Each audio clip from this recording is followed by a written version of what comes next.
What is up, everybody? Welcome to the Movies That Make You podcast. Season 2 is in full gear, and so we are super excited for what we've got going on this season. Just to let you know what that means, we still have our weekly Prepisodes where we discuss movies to watch in preparation for a new release hitting theaters. I got my buddy PoppaGoss on those each and every week. Those drop on Mondays at 6 a.m. Also, we have our Creators Conversations. This is where we're interviewing people from the business and beyond to discuss what they do to create and how they create their art. We will be releasing one of those interviews a month, so be on the lookout for that on YouTube. We're also doing our monthly watch-alongs where we pick a movie to watch. We live stream our conversation while we're watching the film on YouTube. There's tons more going on, and in order to not miss a single beat, you want to make sure that you're following us on Instagram. This week, we've got the Silent Hill movies we're going to be talking about in preparation for Return to Silent Hill dropping in theaters that Friday. PoppaGoss and I have a special guest, first timer on the show, Matt from Spookie, Okie. So we're excited to have him on the show to talk about these crazy films. We hope you also check out our website at moviesthatmakeyoupodcast.com. There you can see all of our social links. You can listen to the podcast. You can watch the podcast. We also have our merch store. You can find tons of merch for Movies That Make You and our friends. We also have a link to our letterbox where you can see all the movies that we watch in preparation for the new releases, but also the movies that make you laugh, the movies that make you cry, the movies that make you scream, and everything in between. So before we get to this week's episode, let's check out what we got coming up on the Movies That Make You podcast. Next week, PoppaGoss and I welcome Sidekick Inc. to discuss Sam Raimi movies, all in preparation for Send Help dropping in theaters that Friday. We're going to talk through all of his highlights and his lowlights and enjoy the conversation around this incredible director. The week after that, we're celebrating Black History Month. We're going to be discussing essential Black films. We've got our buddy Tommy from the Popalicious Pop Heads. He's going to be lining down that list for us. It's going to be a good time. The week after that, we're preparing for Wuthering Heights. We're going to have Kristen on the podcast as we discuss a bunch of different tragic romance movies and the book, Wuthering Heights. The week after that, we've got a special guest on the show, the Horror Green Book. Brendan's going to be discussing the movies that he finds fascinating from around the world. Josh and I are going to share some of our thoughts too. Hope those episodes excite you. So without further ado, let's get to the podcast.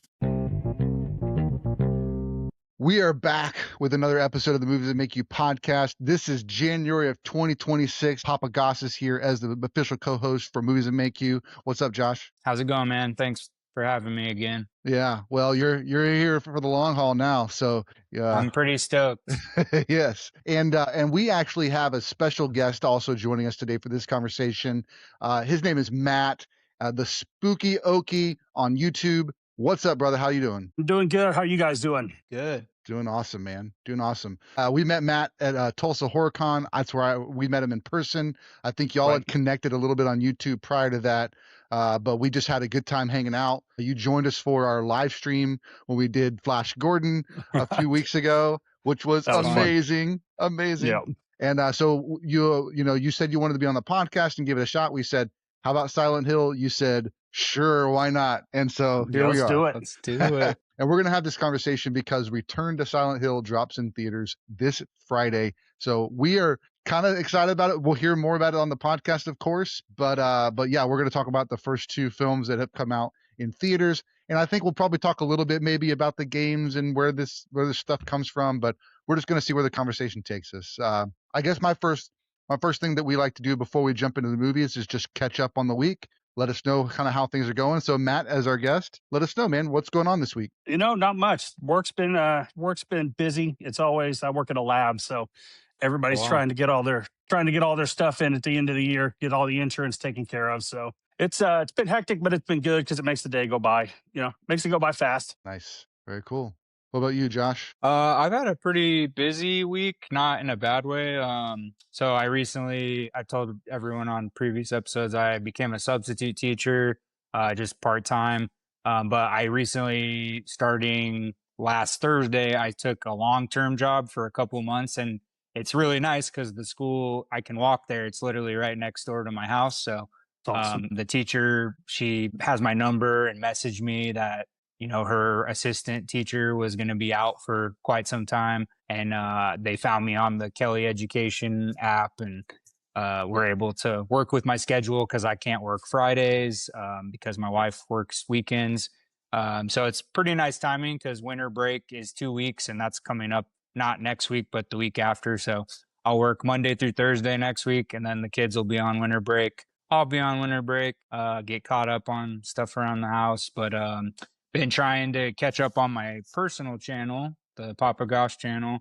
I did get a couple things put out. And I did a hot topic and box lunch. I filmed it probably almost 2 months ago. I had all these videos to put ready to go. It's about 17 minutes long, and I finally was able to like sit down last weekend and like edit it and put it together. And because when I do my hunts, I film everything, but I don't talk in it just to not disrupt stores. So I film stuff, a bunch of short videos of the new stuff that comes out. And then when I put it together on iMovie, I record my voice over it, almost like it's happening live. And so that's what I do for my target hunts, my box lunch, hot, whatever it is. So I put this huge one together. I got a couple shorts coming out this week. Hopefully get caught up on some really cool stuff that I got in the mail. I got some new stickers for my channel that finally came in like a month later. So I got to get those unboxed. But yeah, it's just been, working substitute, doing errands for around the house, getting my son, all that fun stuff like normal. So Nice. fun. Yeah. That's awesome. My week's going pretty good. Got work stuff. It was funny. Like I was on a call the other day and was just kind of walking through some items that we knocked off the list. Like, hey, here's what we've been working on. This one, and we just it was just one of those days where like a lot of little projects had kind of like been completed. And so one of the guys was like, "Can I hire you to come work on my personal life and help me complete some things?" I said, "Sure, I'll send you my fee, and we'll see if we can work something out." So that always feels good, like when you feel like appreciated for what you're doing. And then another item that that we're working on is every Christmas or every December, I guess, we do like a holiday party, and we do it's just online, like in Microsoft Teams thing. And so we play Jeopardy, Family Feud, Wheel of Fortune, and Let's Make a Deal. And everybody that's in our department gets to play in the games, and they win prizes and things like that. And it's like just a big like cultural, just like let's have a good thing, let's celebrate each other and thank each other for being on the team and working hard and all that stuff. And so I get to like craft all those games in the PowerPoint presentations to make them work and like come up with the questions with our CEO. And he's also the guy that wanted to do the horror movie a few years ago, and so he really thinks outside the box of how to create a fun world culture. Awesome. So he likes to do That's these always games. good. So it's been fun. It's a lot of work to try and put everything together, but it's been fun. So that's what I'm kind of working on, trying to finish up right now. And then as far as podcast goes, we crossed 1,000. We crossed 1,000 subscribers or followers on Instagram. Awesome. So that's awesome, thank you guys for sharing that and for just following. And thank you for everybody that's listening and watching for being a fan. And if you aren't a fan yet, a follower on Instagram, go ahead and check us out. Movies That Make You. That's where you can find us. You can find PoppaGoss 33. Is it PoppaGoss 33 on Instagram also? Yeah, I can't get rid of that number. So yeah. Hey, we got to have the brand. It won't let me erase it every time I try to edit it. So yeah, I wish I could make it easier, but it's fine. Yeah, the Spookie Okie on Instagram and YouTube. Yep. We'll be sure to put all that information in the description of this video, so you guys can follow everybody and let's just share the love. But I was super excited. So funny story. I was sitting at 93 or something. I put that post up. I got a couple, and it was like just sitting at 95 for like forever. And I was like, come on. So then a friend of mine actually had another account. So they followed it with the other account and like, okay, cool. I got an extra one. And awesome. then I went, I took Zeke. Zeke was in a Wizard of Oz musical for this semester. He's taking theater. So he's 7th grade. So it was just the kid's version of Wizard of Oz. And so as a celebration of that, they invited all the actors and tech crew and all that stuff to go see Wicked 2 in the theater on Tuesday. So I decided, I'm taking him up there. And so we go inside, and his theater teacher and like 2 choir teachers are sitting there. And I'm like, we're talking, he's making jokes, and they're laughing, they're loving his personality. And I said, you do know that he's on a podcast, right? And they're like, no. And I said, yeah. And so I pulled it up on Instagram. I was like, see, he's on the podcast. We've got like, we're close to 1,000 subscribers or followers on Instagram. And so they're like, oh, well, I'm going to follow. So that got us to Awesome. 1,001. So it was one of those. Networking at its finest. Heck Yeah. yeah. And the theater Use teacher your was like, kids. yeah, absolutely. The theater teacher was like, I mean, I just have a dream of being on a podcast. And Zeke's like, you think we could have her? I'm like, totally, so we'll find some reason to bring her on, next year and just kind of have a fun conversation with my son's theater teacher. But they did a really good job with the production, all that stuff. And so, but it was really cool. They were really excited about that. They're like, man, you could just talk. There's so many things you can talk about movies. Like, I know. So anyway, that was kind of my week. So it was fun.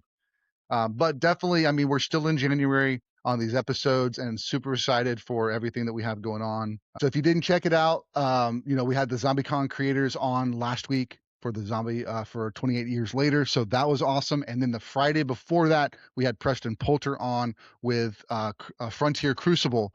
So check that out on YouTube on our interviews playlist, and be on the lookout for more interviews coming soon. So very excited. Cool. Well, let's talk about Silent Hill. I think that, like I said a little bit earlier, like I think for me, I don't know about you guys, but I played the Silent Hill video game when it first came out when I was in college. Matt, did you ever play it? I did not. I have not played. I'll be honest with you. My introduction to Silent Hill was the movie. Okay. And that was I watched it. I guess when we met in Tulsa, I had watched it like the week before.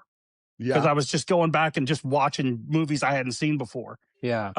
So then I rewatched it last night. I watched that one and then the second one. I know nothing about the games. Yeah. I don't know it. Yeah, I don't know anything. No, it's all good. I love the first movie's really good. I mean, the first movie's just, I think I texted you guys earlier. That movie's just creepy. Yeah, for sure. It's creepy. And I use the word unsettling. That movie, I was just unsettled the whole time watching that movie. I was just like, and I usually don't get those feelings from movies like that, but I don't know. Something about that movie was just, I was just like, oh, it's just not. Yeah. This is kind of creepy. Exactly. Well, and that's how the game was. It was just, it had some jump scares. But then it's just the whole thing is just like the bouncing back and forth between the dark and the light. Like that was like the game. Right. Josh, did you ever play the game? I did, but I think I only maybe played bits of the first one. I remember, so when the first one came out on PlayStation 1, because the first couple games were only Sony owned, so they weren't on Xbox, whatever Xbox was out at this time or whatever. But yeah, you used to be able to rent it at like Blockbuster. You could even rent the game systems back like you could rent a PlayStation 1, Nintendo 64, like all the systems that were out, you could rent them from Blockbuster. And I remember I finally got a PlayStation 1, and I think I want to say I rented Silent Hill. And the first game, if I might be wrong, I might be confusing it with another game, but remember PlayStation 1 used to have the I guess these were like the early versions of the larger cases, because then they went to like the CD case cases. Yeah. So yeah, they used to have those big bulky black ones that like slipped open. Yep. But I used to I rented the first one when it first came out, because I loved playing video games when I was little and when I was a teenager, but I mostly played like sports games like Madden and stuff like that. I very seldom got into like not that I didn't enjoy them with my friends, but like they were so much better at those like critical thinking games where you go through. And so I just, I played it bits and pieces of it, but yeah, it's an awesome game. I mean, Konami's been around for so long and they're such a big studio. So they put out a lot of good games, but Silent Hill, I remember it being pretty revolutionary at the time. So yeah, I picked it up in college, and I'm kind of the same. I was kind of the same way. I got introduced to a lot of those games in that time period, was like renting them from Blockbuster. So me and I think it was my freshman year of college, me and my roommate, like we would, like one of the first games we did this with was Metal Gear Solid. So we heard a lot of things about it. I didn't know anything about that's it. a good one. Except we heard it was like really good. So we got it, and we literally stayed up all night and skipped classes the next day and like beat it all in one sitting, like my roommate and I. So we would like alternate levels or whatever and all that stuff. And then we got another one that was what was Pitfall 3D, which was garbage. Oh But like man, dude, the that was original Pitfall's bad. Pitfall was awesome. cool, Pitfall. but the Pitfall 3D was like, Right? this is cheesy. Pitfall. But then Silent Hill was another one. It was like, and I don't know which one came out first, but I remember kind of thinking them in the same breath as like Resident Evil. They had their fans, Yeah. and then Silent Hill had their fans, and it was kind of like they were both the similar genre where it's a horror based kind of third person shooter or like kind of problem solving things like that. When I think of other games that kind of feel familiar to that, would be like an Uncharted, minus the horror, right? Uncharted, but it's that third person, like, hey, how do we get Tomb Raider? Similar thing like that. But then when I also think of one of the more recent series that is that kind of horror and third person is a series called Dead Space, which is just nuts. And I know they came Yeah, out I've with heard that one's good. yeah, it's really good. It kind of reminds you a lot of like an Alien, kind of in the sense that you're in space, you're trapped on a ship, Right. and there's these things coming after you. But then also just the weaponry is really unique because he's a mechanic, like they're space mechanics, and so he doesn't use like pistols and blasters and stuff like that. It's like all this like welding gear that he has on the ship, and it ends up turning into like weapons and stuff. So that's cool. Oh, that's awesome. But yeah, it's got three. I think it's got three in there. I've played through all three. I think I 100%ed the first and second one when I was like on Xbox 360 or whatever. But I actually got the Xbox One version because I think it's a HD remake and it's just great. But I kind of think about those all games kind of in the same breath. It's like this kind of horror vibe, and you're scared, and it's a lot of just like slow moving, and then there's like jump scares that come after you, and then you're like, you got your heart rate up, you're just like trying to get out of this crazy situation, all that stuff. Right. So Well, and I was gonna add like the horror aspect of it. It's super popular at like horror conventions. There's a guy here in OKC, and I think the last 3 years at the local cons, like I see him dressed as the Pyramid Head, like, and he's got like an actual, like, he looks legit. I mean, No, he he has, looks. Yeah, I've seen him. He I'd looks say he's been in legit. my videos before, but man, yeah, he's like the fandom for Silent Hill is in like Resident Evil has, I think, a bigger fan base, but Resident Evil doesn't have enough standalone characters because it's all kind of all over the place, and there's so many different iterations of past ones and new ones. I don't think fans can like necessarily, like, they obviously have the fans that I forget what the group's called, but they dress in the Resident Evil like garb and all that, and they're usually at conventions. But Silent Hill seems to be like the more cosplayed one of the two, so it's definitely big in the horror community, which is really cool. So yeah, And then talking about the good. games, have you guys played the Alien Isolation? I played a little yet. bit of it. I watched my buddy play some of it too, and yeah, it's pretty cool. Did you play just a little bit of it because you got frustrated and you wanted to smash the controller? No, I think Because that's what I did. And I was like, here, I gave it to my buddy, and I was like, here, I'm just going to watch you play, or I'm going to buy like 6 new controllers because I'm getting mad. I think what happened with me was I do remember it being challenging, but I just played it real quick. My friend had it, and Right. he's like, here, you want to play?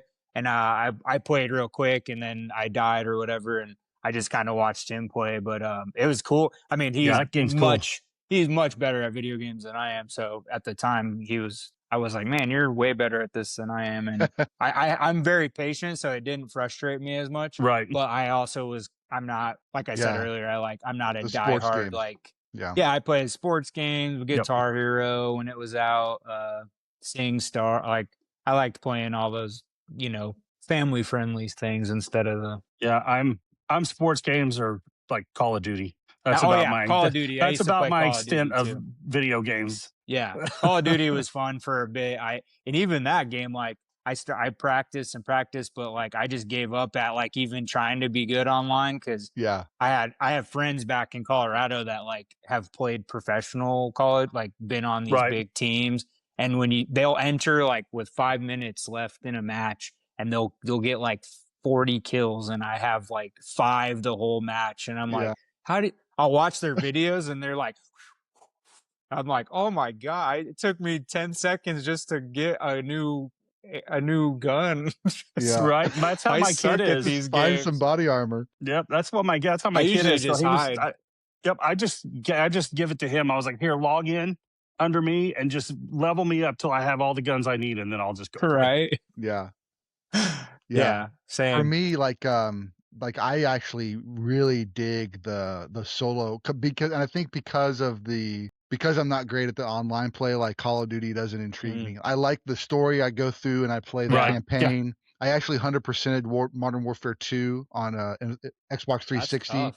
and that took me Nice. like months That's because it an was like awesome game. dedicated. Yeah. Yeah. But then I really gravitate towards the stories that are kind of solo assassin missions or things like that. Like there was one called Siphon Filter where you played That's like a good one. CIA agent back on the PS1.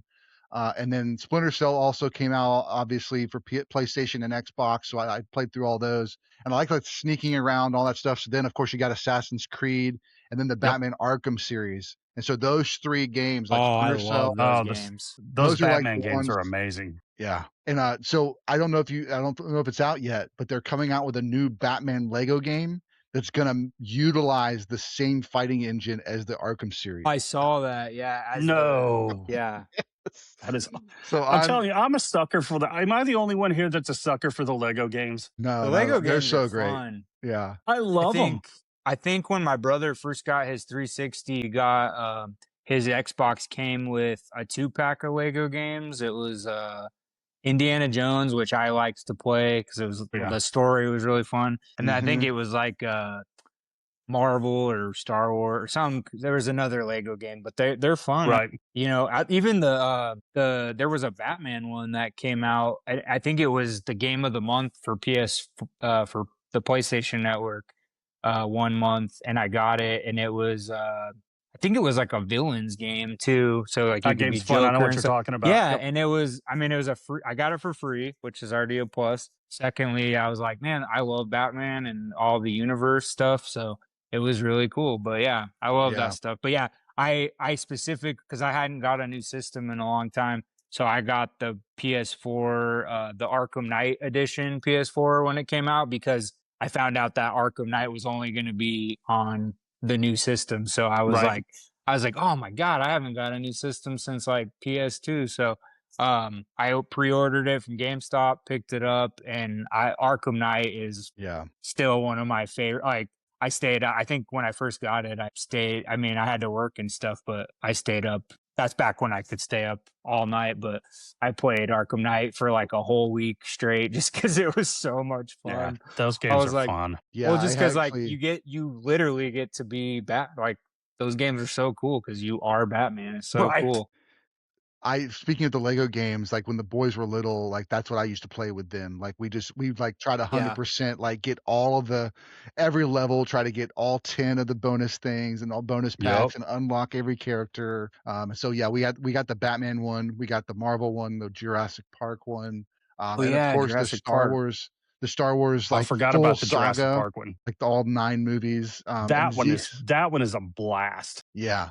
Zeke's actually beat it by himself. He beat all the story and everything. And it's just like pretty crazy. And I think the fun thing about the Lego is it makes it takes the story. You get the story that you know from the movie, but it's also somewhat tongue in cheek, spoofing itself and being playful with it. And so it's funny. It's kind of like not as crass as like a Family Guy version of Star Wars, but it's like you're getting a little bit of that humor along with the movies. So yeah, and then speaking of the Arkham Knight, like I actually Jacob saw me playing that, and he was like, I want to play that. I was like, man, you can't play this one. You got to play the first one first. So I made him play Arkham Asylum because Arkham Asylum was so like a slow moving, more methodical, less movement, less space because you're just stuck in the asylum. But it was like, let's test this.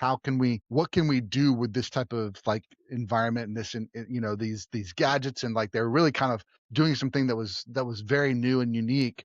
And then they're like, okay, now let's expand that to Arkham City. Now we got a little bit more space to play with. We can glide more. We can do some cool stuff. And then Arkham Knight, it's just like you got the Batmobile, and you got they really service the fans for that because not only are you getting to pretty much be Batman and live in that universe, but you can't do it without Kevin Conroy's voice. And That's what I was about to say. I'm so sad he passed away. Like, I had multiple opportunities to meet him, and I just said I'll meet him later, and I just never did. So I'm really sad. But what an awesome, just such a great Batman voice. So, and then he's awesome. all except for the second game. Actually, no, I think Arkham Origins and Arkham, whatever the second one was after Asylum. Arkham City. So Troy Baker, who's a famous voice actor, he did Joker for those two games, but Mark Hamill did Arkham Asylum and Arkham Knight, which was, I'm pretty sure that's accurate. So I mean, bring in the Batman animated series, which is one of the best animated, like bringing voices from that into that world on top of it being just well made, and you get to do so many cool stuff. I'm really sad we never got the Ben Affleck Arkham Asylum movie that he was going to direct, because that would have been that'd have been good. Yeah, it would have been. I mean, I think Deathstroke was supposed to be like the main bad guy, and then they teased him in the end credits. Obviously, Joe Manganiello, but yeah, that would have been. It got shelved and never happened. But yeah, I would have loved to see that movie. That would have been good. I liked Ben Affleck as Batman. I didn't think he was bad at all. His Bruce Wayne, it needs a little bit of work. It's not bad, but like obviously, Christian Bale, Michael Keaton were such good Bruce Waynes. But you can't, that warehouse scene alone. Sometimes when I want to like get pumped up, I will find it on YouTube. That is one of my favorite Batman scenes that has ever been. Like, that is the most comic accurate Batman we will ever that we've had up to this point. Like, Robert Pattinson's did a good job of doing some stuff like that, but like, he was actually huge in that. Like, that wasn't a rubber suit. That was actually Ben Affleck, and just like the violence and it was just so. I mean, I remember seeing it in the theater opening night, and I had chills. I was like, I've been waiting my whole life. Like, Batman's my favorite thing, so I was like, oh man. But yeah, it's all right. Maybe one day we'll get that Arkham Asylum movie. Yeah, it'd be cool. Who knows if Netflix buys right. Warner Brothers? Who knows what's going to happen? Well, I just saw that they actually cut Zack Snyder loose. Netflix did, because Rebel Moon did so bad, so they cut his deal. They dropped his deal. Did they really? Yeah, and it was ahead of the Warner Brothers. For that one. It was because it was basically his Star Wars movie, because he wrote it for Star Wars and they passed, and so he's like, all right, well, let me, I actually haven't watched it yet, so maybe I'm part of the blame, but no, I watched the first one. I didn't watch the second one. Yeah, I see the Funko Pops all the time, but I haven't seen the movies yet. I speaking of Zack Snyder, I actually just rewatched Sucker Punch. That is a great movie. A couple weeks ago. It's one of those movies that I don't think a whole lot of people understood what was going on. No. Like when I watched it the first time, I didn't really, but I was like, this is stylistically very cool. And then like rewatching it this time, it's just like, it's doing stuff that we just hadn't seen before. No. Yeah. I mean, that one scene where I think it's her first scene where it's in the battle sequences.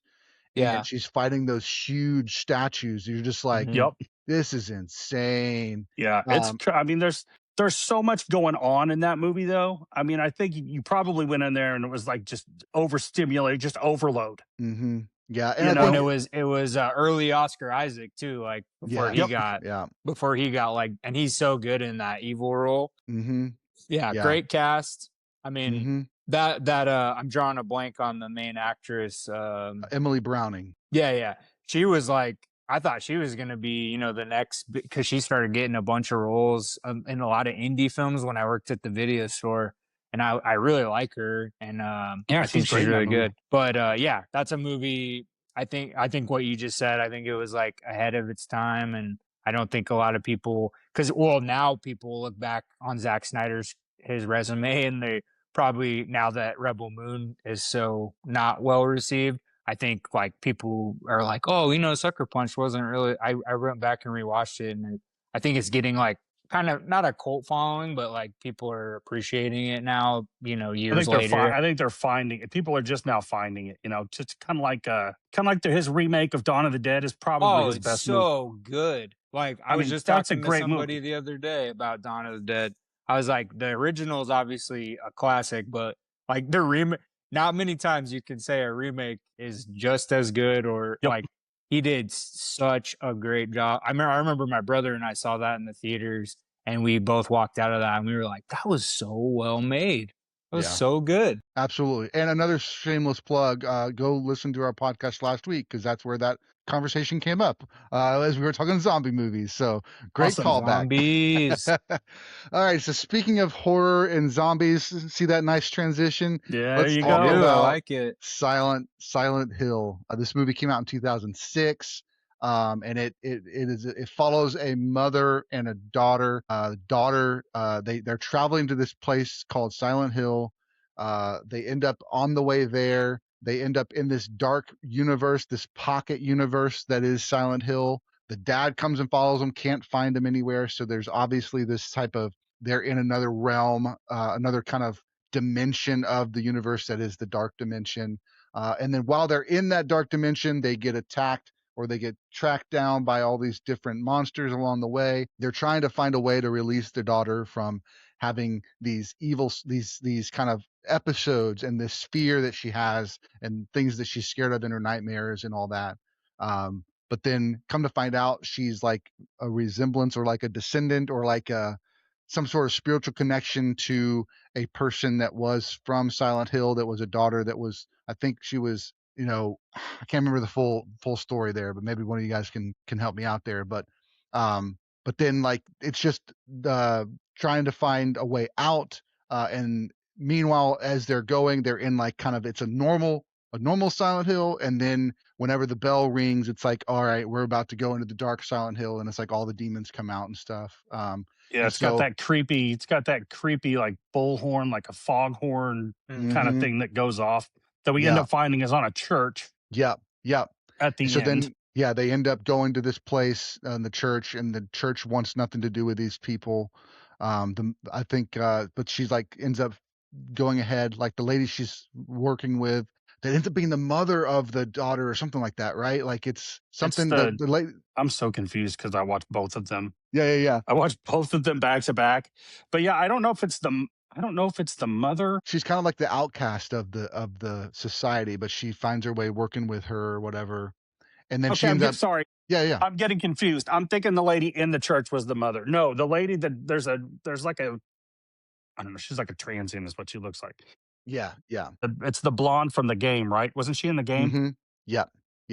I can't remember her name. She was in Payback 2 with Mel Gibson, which is another awesome movie. No, that's But it. yeah, Yeah. I think that's her daughter. And then they end up Deborah thinking, Unger. yeah, I think they end up thinking that her daughter is like a witch or she Mm-hmm. gets, I can't So remember what. yeah, so they want to kick her out, and so then the mom ends up going into the darkness and trying to rescue the daughter. Ends up rescuing the daughter, but has to sacrifice herself. So the daughter makes it back to reality, and the dad finds her, and then it's kind of like this bittersweet ending because the daughter's saved, but the mom is not, and so it's kind of sacrificed herself. Um, but that's got a little bit of the story. I know I botched it. There's stuff, but I kind of get the ballpark. So what are some of your thoughts? What are some of the standout moments for you, Matt? Um, the one that I'll tell you what, the one that creeped me out the most is when she was walking down. Like, well, first of all, she goes into right when she gets into the town, she has a wreck. She wakes up, her daughter's gone, so she's freaking out. And then she's walking around. It's got that creepy, looks like snow, but I guess Mm-hmm. it's ash because the town on fire under it, right? Like it's whatever the lore is. I guess that there's supposed to be a fire burning under the town or something still. Um, but she's walking down that tight staircase, and that horn goes off, and then it goes all black, and then she lights she just has that lighter, and it's just pretty much for a while, it's just that lighter on her face. Mm-hmm. And then you get that one, I don't know what it is, where it looks like it has no arms and it's bouncing around. And Yeah. yeah, Yeah. that one is super creepy.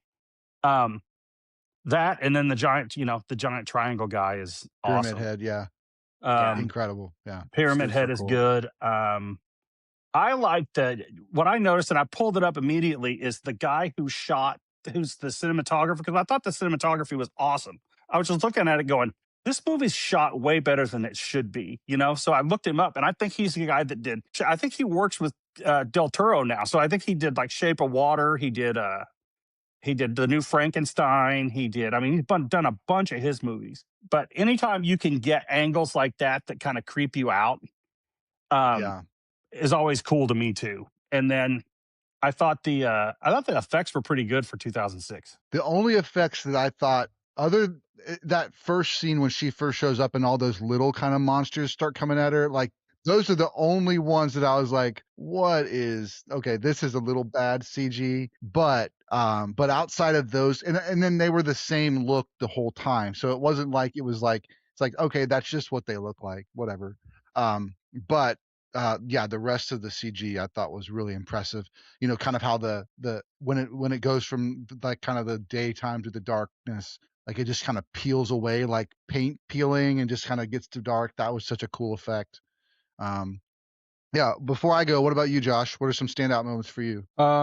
Yeah, it's kind of similar to the Pyramid Head is like really cool because it's not CGI. It's all, practical, which is stuff I love. I do like the bathroom scene where she like comes to the realization, not realization, but she kind of sees how unsettling and how scary where she is going to be. That scene's really cool. But yeah, so the guy's name who played him was Roberto Campanella, and just some fun facts. He had to wear 15-inch heels, which made him 7 feet tall. The Red Pyramid is what his name is. But he's worked on It Chapters 1 and 2, The Strain, Shape of Water, Nightmare Alley, Frankenstein. So he's obviously worked with Del Toro as well. And he also played the janitor in the movie. And then he was he's like a choreographer. That's like his main trade. So he actually worked with all the creatures in the movie. So that's what he does in movies. He like works with people who are dressed up as creatures and he makes sure their movements are good and how they do.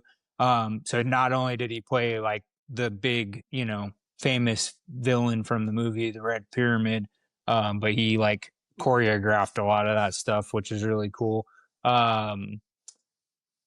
What I found interesting, going back and reading stuff about the movie, it was written by Roger Avery, and I was like, that name sounds so familiar. So he won an Oscar with Quentin Tarantino, which is a popular name right now. So good timing, but he won, he co-wrote Pulp Fiction with Quentin Tarantino. Wow. And also, I knew his name was familiar because he hosts the podcast with Quentin Tarantino. If you never checked it out, it's called Video Archives.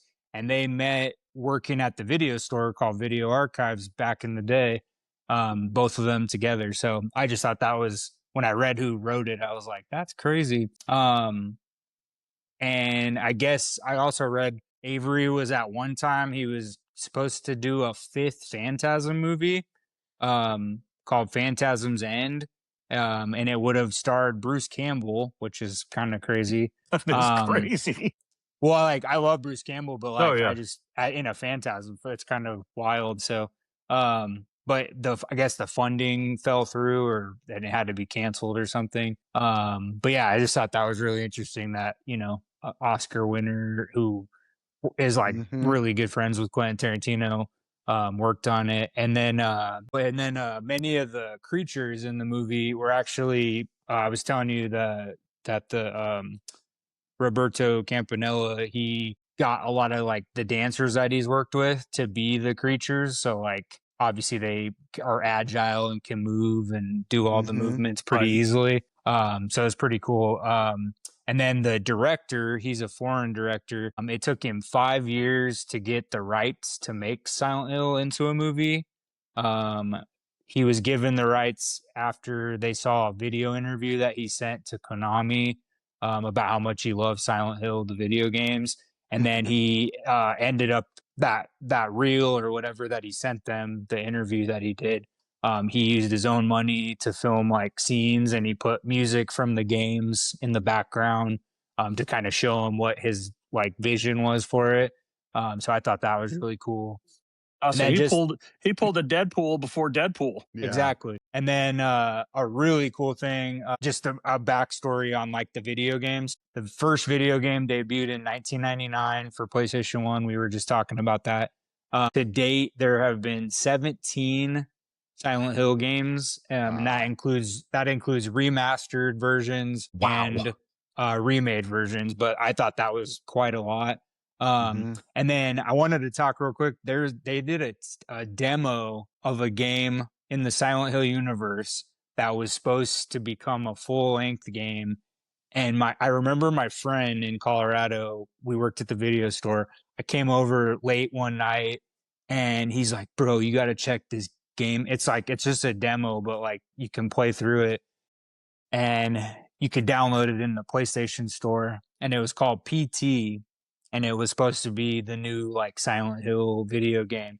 This game, I am not even kidding you, is one of the scariest things I have like movie or anything I've ever watched. So I was watching I didn't even play it. I would have been too scared to play it. My friend was playing it and we had the lights off and we were, had a few beers and stuff.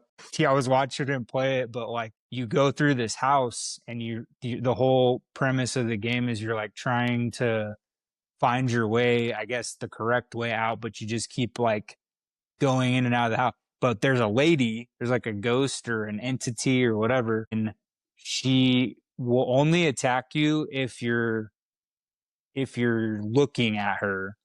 So if you're not looking at her, she won't attack. So like there's like a mirror in the bathroom and she'll like show up. There's a really terrifying, like you go up in this like hallway with like the entryway of the house and you like look up and the lady, she has like no face and she's like up on the banister, like looking down at you. And then you have to like get out and then make sure she doesn't catch you. And that game was so scary, but I wish they would have made the full version. Maybe they still will, but yeah, that game always popped. When I think of Silent Hill, I'm always like, man, PT was like the scariest thing I've ever seen. Yeah. But yeah, it's great. But yeah, Silent Hill, I mean, it's a lot of fun. I think it was underrated at the time, and I think it's not, I mean, you don't put it in the same category as like cult classic, but I think obviously now that they're making another one, I think it's kind of stood the test of time and fans want a new movie out and stuff, even though they've gotten some games and stuff. But yeah, it's fun. Well, and you think about like something like Final Destination just had its big movie this year. That did really well. Best Rotten Tomatoes score of any of the Final Destinations. We also have next year, we've got Ryan, what's his name? Ryan Coogler, for Coogler. No. The guy that did Weapons, right? He's doing Resident Evil. Oh yeah, it's I was just talking about him. Yeah. Weapons, probably my favorite movie of last year. Now I can't think of his name. What is wrong with me? I told you the other night, I'm like, I'm losing it, man. I was literally just talking about him yesterday. Zach Krager. Zach Krager. There you Good Lord. Took me a minute. We got there. I've even met him. Like I met him years ago, and I'm like, I can't even freaking remember. So anyway, yeah. But Zach Krager. but he's doing Resident Evil, which with his ability to make the films he has made already, the tone's going to be on point. It's not going to be a Milla Jovovich Resident Evil, which I enjoyed those for what they were, but it didn't have the same vibe as what I think we were expecting from a Resident Evil movie. A little bit more slower pace, a little bit just more scary than it is a shoot 'em up action film, which is what we got with Milla Jovovich. But so I mean, those two kind of in between are these kind of older IPs that they're kind of bringing back and saying, hey, let's try these again. So I think Silent Hill just fits right in the middle of those two. And I wish it well, man. I hope it does really well, because especially because this first one, got the tone right. It did do a really good job with the scares. Some of the notes I took down was like the practical effects were on point. Yeah, Like you said, definitely. Josh, Red Pyramid was scary as So all get cool. out. His first reveal is insane. The big sword, all that stuff. And then he grabs the one lady and he rips off her clothes. And you're like, oh, there you go. He's a bad guy. And no, he's not done. He rips off her skin and she's hanging there like, Right. whoa. And then he throws it against the door. Then he throws it against the door. Yeah, as they're closing the church door, and it's just splat. You're just like, oh, what is this? I mean, that was like right in the middle of the movie. So it was just a great kind of mid-movie kind of climax to kind of set up the next half. I will say that the second half of the movie starts in the church, and then we get like 15 minutes of explanation of everything, so it's just like it's kind of an expository section, which a lot of times is like you don't necessarily like want to spend the entire let me just explain everything to you in one sitting. But it did serve its purpose to try and give us the backstory. That's where we heard about the mother and the daughter and the girl and why they're scared, why they're hiding out, all this stuff, why Silent Hill is the way it is. But then I think the other standout for me is the nurses, which are very similar to the lady you were talking about, Josh, from PT, in that they don't move. They only move if you're looking at them. And so they had to move through this area. And just like you said, with the dancers, you could tell they're just really good at moving their body. Cause you've seen characters like this before, but I really don't think that there's any other movie where that many people moving naturally felt so exactly perfect and scary for what it was. It was so great. And then of course they make a comeback in the second one as well. But yeah, and then you end with the barbed wire grabbing a hold of things and pulling bodies and stuff like that. I was getting Hellraiser vibes from that kind of ending. Yeah. So that's kind of my notes for Silent Hill 2006. Really enjoyed it.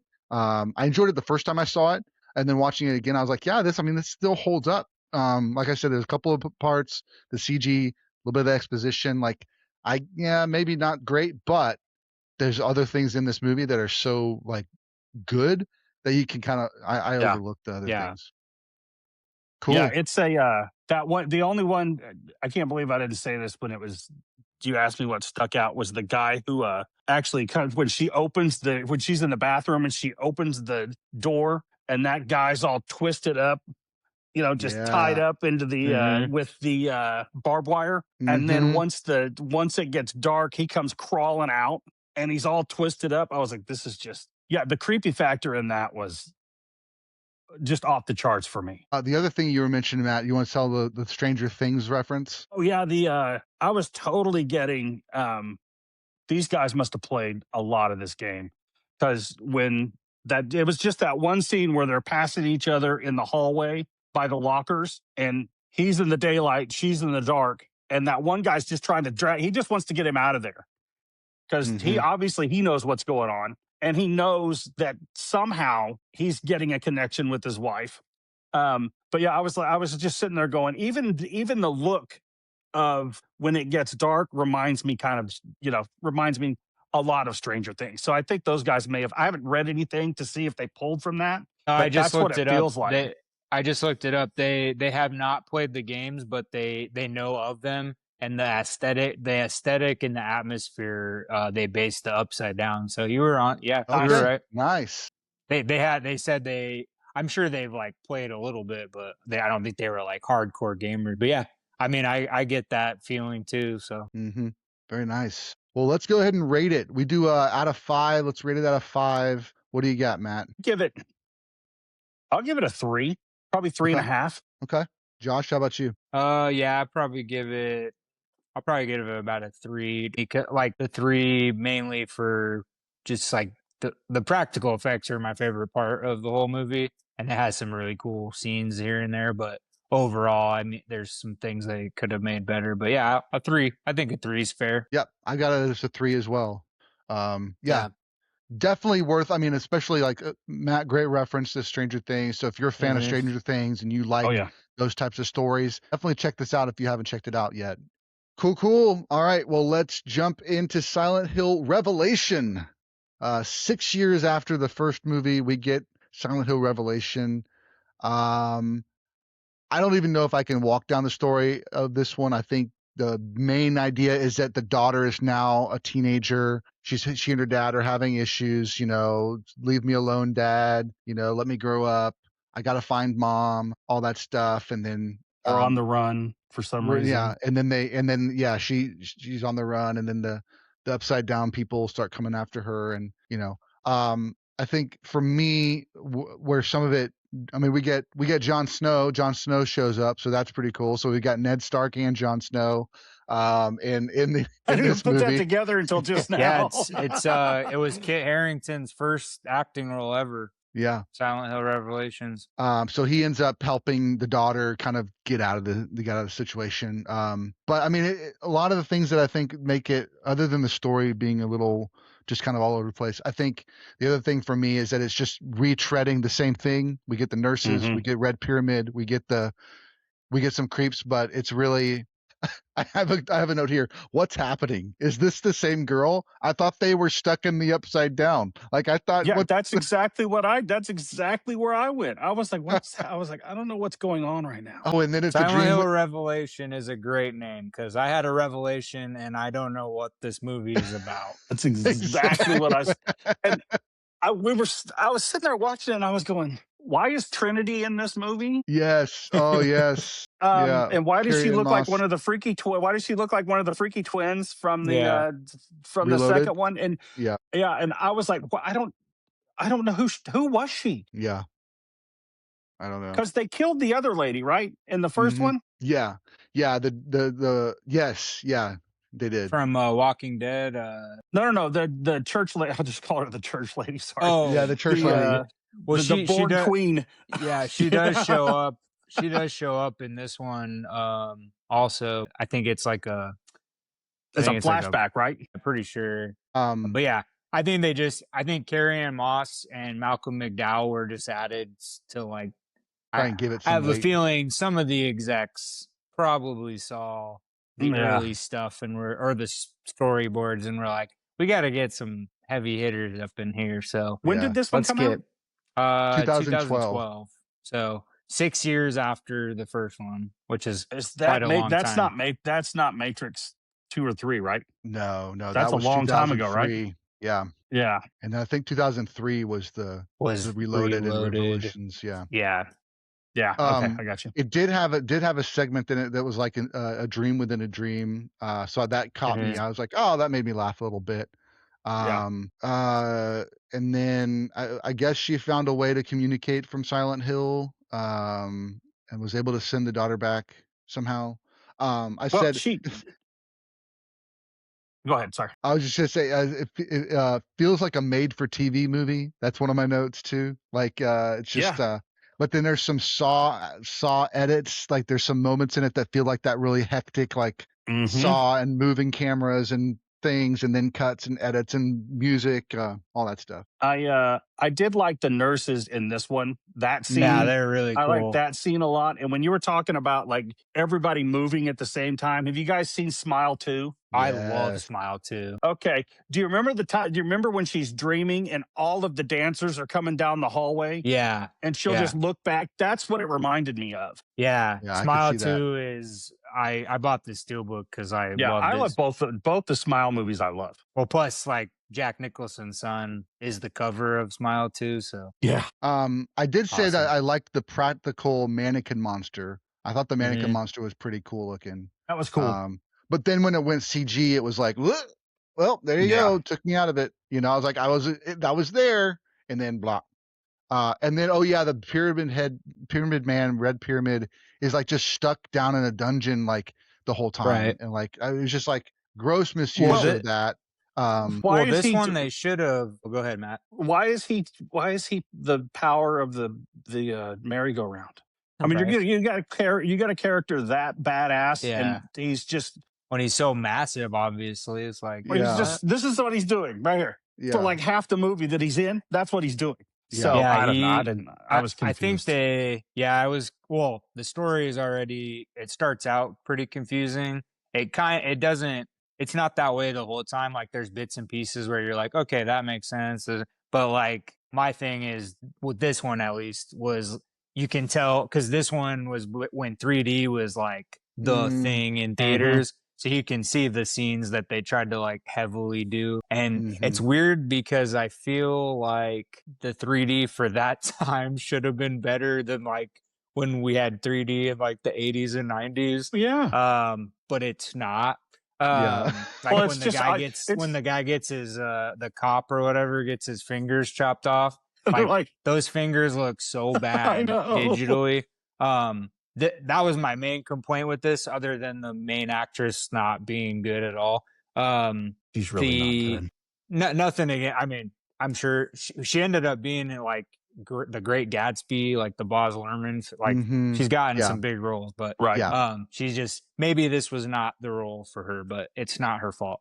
But yeah, my biggest complaint was it went away from what made me like the first one, which is like the practical effect. Like they use practical effects with some of the creatures again, but you can tell a lot of like when the nurse or whatever jumps on the elevator, like you can that looks so digitally bad. And I was just like, why are you doing that? Like just make it like this would have been so cool if this was you guys really making this, which is maybe the budget couldn't hold up. I'm not sure. But yeah, that was disappointing for me because I feel like it took away from the film. And then and then obviously the story's already confusing. So bad effects on top of an an unwinding story is just not a equation that equals out to a good movie. So yeah, it kind of sucks. I agree. But my last note here is that the twist at the end where they do grab everything and start pulling them. I thought the end was a good twist where they turned the demons on the bad guy, right? Isn't that what happened, Matt? Oh yeah, you just saw it last night. Something. Yeah. I'm trying to think how they did it. I just wrote down Cenobite vibes. Yes, because I thought it was like this cool, like okay. Well, and Trinity turns into I'm calling her Trinity because like Carrie-Anne Moss, I couldn't remember her name. She's awesome. She looks like she turns into a Cenobite because she's got like saw eyes and head. But is that the same thing that jumps on the that looked like the same character that jumped on the top of the elevator too? I was like, is that the same person? I don't know. So she running around out there and then she's in there's a lot of confusing stuff going on in this movie. Oh, and then there was just some fun facts. Malcolm McDowell, he had to wear white contacts for his character because he was blind, and I guess it caused him like massive issues, like even to this day. Like he's already pretty old, but yeah, I guess his vision was pretty not that he's blind, but like it really messed up his eyes.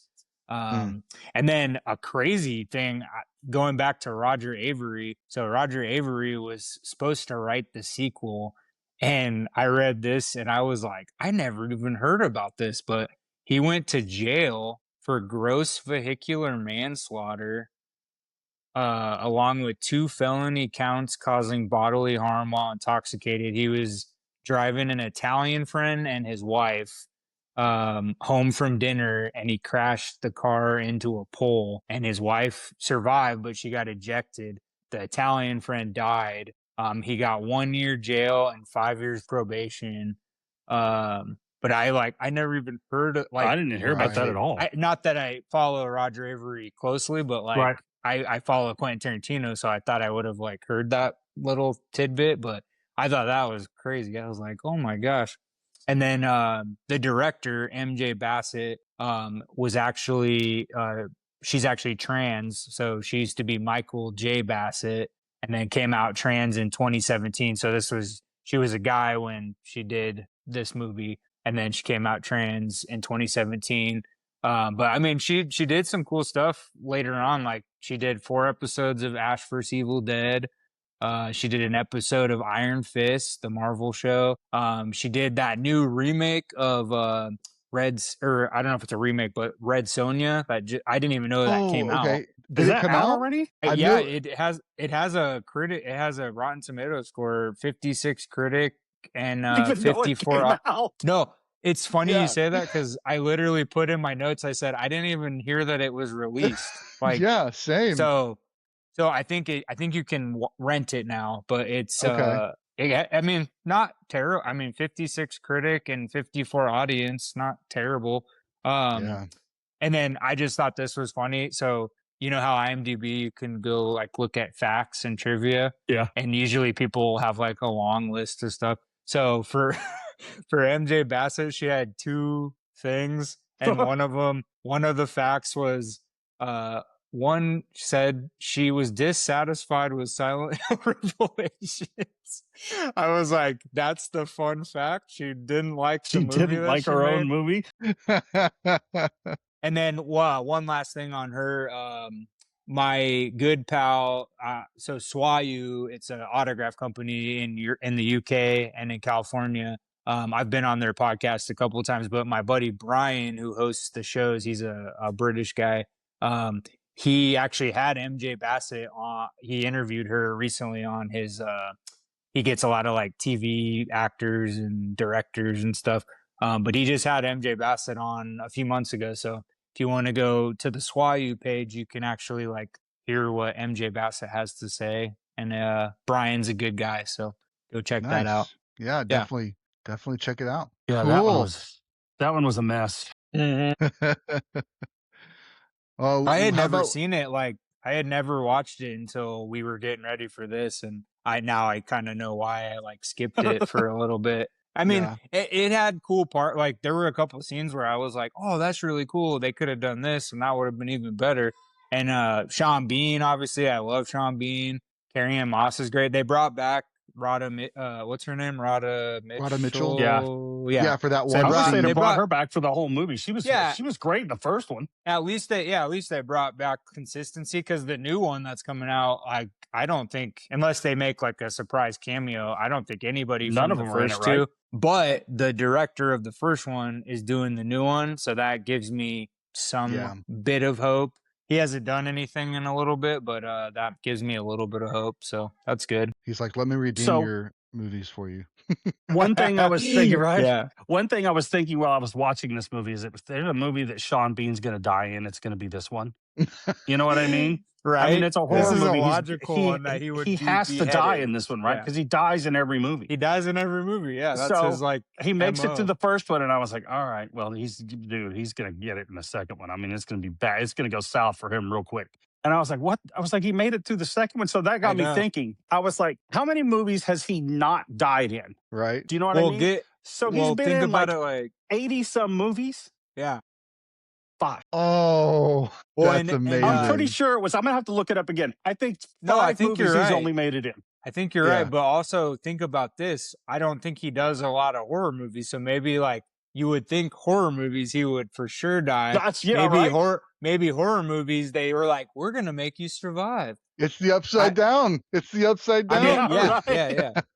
I mean, I always remember him from GoldenEye, like the video game. Like he was Trevelyan, the villain, and but like that's his MO. He died. I mean, obviously, Game of Thrones was like his worst death that he's ever had, but really badass. Yeah, that one. I remember watching that one, and I was like, "How you kill? I know. How you kill the guy on the poster?" I know. Well, and he's such a big character, and but then you're like, oh, it's Sean Bean. Yeah. Of course he lost. Of course he died. Of course he lost his head. Yeah. Poor guy. All right, well, let's rate it. Let's rate it. What you got, Matt? I'm gonna be generous and give it a 1.5. Okay. I'm gonna give it. And it got the 1.5 because I really like the nurse scene. I think is really cool. Yeah. So that's where the half's coming from. I mean, its IMDb rating is 4.9 out of 10, and that's out of 70,000 reviews. So. Wow. That's actually better than I would have thought it would have been. Yeah, I got a 2.5 on mine. 2.5. And I'm sure that's generous, but it's just I mean, dang, dude. I kind of wish I would have seen it in 3D, only because maybe that would make me feel a little different. Well, and you know, a script's not always gonna be perfect, but like this one's just so I don't know how they didn't follow the formula like the first movie and its story. Like just continue with that. Don't like make it a whole. It was almost like it was almost like it was 2 movies in one, It's like you're all over the place and you can't follow the storyline. I'm gonna probably give it, man. I don't want to be mean either, but I'm gonna give it. I'll be nice. I'll give it a 2 just because it's Kit Harington's first. Yeah. It's Kit Harington's first film, and it's clean shaven Kit Harington, Right. ladies. So beware. It's not Winter is Coming Kit Harington. It's not Pompeii Kit Harington. He's still got the flowing mane though. He does. He's a little bit working on the hair. He's a little bit, his face is a little chunky in it too, and it's only like 2 years before Game of Thrones. But I don't know if that's why. I don't know if it looks that way because he's clean shaven or because he actually, like, it was like his first, so he didn't have all the beauty tips yet. Right. Yeah, I guess maybe that's just how his face is shaped, and so in order to mask the chunky face, I don't know. I mean, he's still not unattractive. I mean, he's a good looking dude. Like, you could be, you could be fat, brother. It's all good. Yeah. Kit Harington. Yeah, that one. No, it had some cool scenes, but yeah, I think I'll be nice. I'll give it a 2 only because like there were some cool scenes for sure, but overall, the consistency and the story just gets. I think if the story, even if they didn't use all practical effects, the story would have just been coherent. Like that would have made a huge difference. Like you're confusing your audience, and like, I mean, especially the Silent Hill confused. fans. Yeah, I was confused within the first 5 minutes. I'm like, okay, wait. They're Like, on the what are you run. guys doing? Her name is Heather, but it's not Heather. But I was like, why are we changing our names? What's happening? I don't know. Yeah. Definitely went through some rewrites. You know it went through some rewrites. Yeah. Cool. That seemed like a lot of producers going, yeah, I don't like this. Yeah, change this, cut this. Awesome, guys. Well, appreciate your time tonight. Thanks for joining the podcast. Yeah. Thanks for listening to everybody. Matt, what you got going on in your channel? You got anything going on in January? I don't have a whole lot going on. I'm going to attempt my first walk through a convention because usually I'll go and I won't do anything. I won't video anything. I'm just confused because I'm totally into everything that's there. So I'm not super into anime. My kid likes anime. I'm not super into anime. So there's an anime convention coming up I'm going to go to, and that's going to be my test run. Is that 405 anime? Yeah, it's 405 anime. So we're going to go on Saturday. That's a good one. Yeah. I haven't been, but like they get like the big name people. Right. They've got a whole bunch of people. My kid's excited because the guy who does Master Chief, the voice of Master Chief's going to be there. Steve Downs. Yeah. Nice. You know what? We should sync up. I might go to that just to get out of the house. I don't really watch anime, but like I appreciate it. I appreciate it. I think it's cool. Maybe we'll sync up. I'll go to that. We could do that. Yep. I started watching some show called Has Been Hotel on Prime. It's so wrong on a whole lot of different levels, but it's kind of funny. So there's a bunch of those people there, and evidently that show is just blowing up and just crazy. So those voice actors were at GalaxyCon OKC there was like 6 of them at GalaxyCon last year, and I didn't know. I'd never seen the show. Were those the guys who had lines consistently like the whole time? They were pretty busy, but like I said when I met up with you at Tulsa, like Danny Trejo and Jason Isaacs were actually like the busy, like there were some big names there, and those two, like James Vanderbeek was there. He had when I met him, he had one person in his line. That's crazy. But Danny Trejo and Jason Isaacs, I had to wait like 30, 40 minutes in their line, and like they were consistent all weekend. Chris Sarandon, Jack Skellington, and he didn't have a line. He didn't, but by the time I finished all my stuff, he'd already left for the day. Right. My son loves Nightmare Before Christmas, and I like Nightmare Before Christmas, but I also like Fright Night. Oh, Fright Night's awesome. I would have liked to get an 8x10 signed by him from Fright Night, but he does a lot of cons, so so that's what I got going on. We should sync up. Yeah, that's what I got going on, and then I got to figure out how to pull all the old videos down that I had that I've got up there that have nothing to do with my channel that I rebranded. So right now, if you go check it out, you're going to see my kid at about 5 or 6 running around in the snow. Yeah. I think there's one of him punching out the Grinch, which is kind of funny. Other than that, that's all that's on there. So But on Instagram, though, he does a lot of like out of the theater stuff, or Yeah, like going to the theater. And yeah, I'm more active on Instagram than I am Instagram, TikTok, some. So go follow him on Instagram for sure, because he's got an awesome. And Matt, you're an awesome person, so I appreciate it. Follow you. You guys, you guys are too. I appreciate you guys having me on. No, absolutely, man. Thanks again. Fun. We'll have you on again. Sure. Yeah, we already scheduled it, right? What's the next one you're on? What were we talking about? What was it? It's we haven't seen that movie. It's the movie we have. Oh my gosh, Labyrinth, right? Labyrinth. Yeah, we're gonna do the Labyrinth. Yeah, we're gonna do Labyrinth. YouTube live. Yeah, we got to do that one live. There was another podcast. What was the? Kristen says hi, by the way. Kristen. Hi, Kristen. Is she in the room? Yeah, she's over there. Oh, Kristen. Hey, girl. Ready or Not. Hey, that's Kristen. what it was. That's Ready or Not. I cannot wait to see that movie. So I'll probably pull up a couple of others similar. Josh, if you have any ideas, or if Matt, if you have any ideas, like, because I like to do at least 2 or 3 movies in a podcast. Yeah. So okay, something that's a nice pairing with Ready or Not would be fun. Yeah, we could do some of the ones that like the guys have, like those like Radio Silence directed. Like we could do that one, and I love. Do you guys like Abigail? Yeah, I loved Abigail. Yeah. See, we could do that one, and then mix in something else. How about what's the other one that's like? What's the other one that's like Ready or Not? It's got a girl in it too. Like she's a survivalist. The poster has like a sheep or something on it. It's like a funky mask, like a funky sheep mask. Oh, that's driving me crazy. You're next. That's it. Oh, okay, that's a great movie. That would probably be. That might be a good 3. Yeah, well, might be a good 3 movie. Yeah, if you think of more, just let I'll shoot you guys a text. But that's a good one too. So I actually, Your Next is probably one out of that list you named. That's like my favorite, one of my favorites. Oh, that's a great movie. Yeah, those are good. Awesome. I should actually get my buddy Steven on, because that's one of his like. Your Next is one of his favorite movies ever. That's awesome. He loves that movie so much. But that's a good one. Very cool. Well, awesome. All right, guys. Yeah, this is good. Thanks again. We'll catch you guys next time. All right. We'll see you next time. See ya. PCs. Thanks so much for listening to the podcast. We hope you enjoyed this episode. Don't forget to jump over to our website, moviesthatmakeyoupodcast.com, to see all of our links. Follow us on Instagram so you never miss an episode, a live stream, or an interview. And until next time, keep watching movies.